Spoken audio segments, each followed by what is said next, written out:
masterclass. What is it? Talk to me about the model. Yeah. Sure.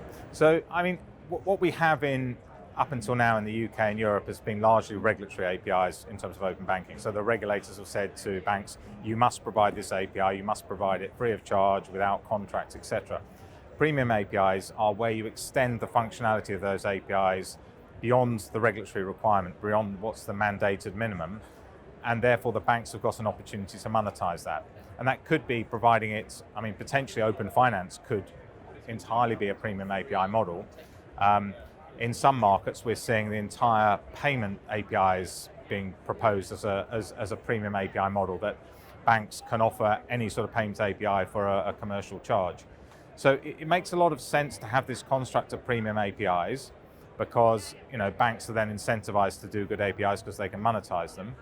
But there are different models on how banks monetize those APIs. And I think the key thing here is that this is where it's really calling out for, in a particular market, a central player. It could be the regulator themselves, it could be a commercial entity, one of the big Visas or MasterCards for playing that role, but providing effectively a bit reluctant to call it a scheme, but effectively a scheme where there's standardized contracts, standardized pricing, or certainly parameters of pricing. So it makes it fairer and easier for banks and third parties to engage to commercialize these APIs. All of those things, absolutely, all of those things can be added on and included. I mean, they could be separate as well. But if you have a central player providing those commercial services, it just makes it a lot easier.